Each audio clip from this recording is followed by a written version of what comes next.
Les puits, fils et boîtes quantiques sont des structures nanométriques utilisées dans la nanoélectronique pour confiner les électrons dans des dimensions spécifiques. Les puits quantiques sont des régions où les électrons sont piégés dans un plan bidimensionnel, tandis que les fils quantiques sont des structures unidimensionnelles où les électrons sont confinés dans une seule direction. Et enfin, les boîtes quantiques sont des volumes tridimensionnels extrêmement petits où les électrons sont confinés dans toutes les directions. Et ces structures offrent des propriétés électroniques uniques et sont essentielles pour développer des dispositifs à l'échelle nanométrique avec des fonctionnalités quantiques.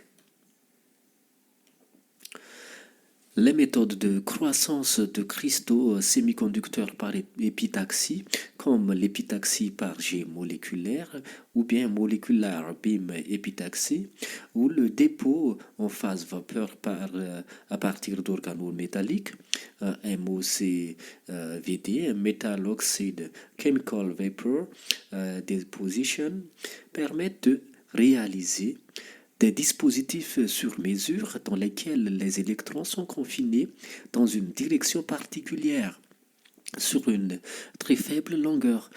Pour cette direction particulière, les niveaux d'énergie sont discrets et bien séparés comme c'est le cas pour une particule confinée entre deux murs proches l'un de l'autre. Lorsque ce confinement ne se fait que dans une dimension, alors que les deux autres dimensions ne sont pas contraintes sur de si courtes longueurs, on a pratiquement un gaz bidimensionnel d'électrons. On dit que l'on a un puits quantique. Si le confinement sur de très faibles longueurs se fait sur de directions perpendiculaires, alors que la troisième direction n'a pas cette contrainte, on réalise un fil quantique. Et enfin, une minuscule boîte 3 dimensions permet de créer une boîte ou bien point quantique. La figure que nous voyons ici donne une représentation imagée des systèmes à 3 dimensions, 2 dimensions, 1 dimension et 0 dimension. La notation ND signifiant qu'il y a une dimension non confinée. Les puits, fils et boîtes quantiques sont une merveilleuse application du modèle de la boîte quantique.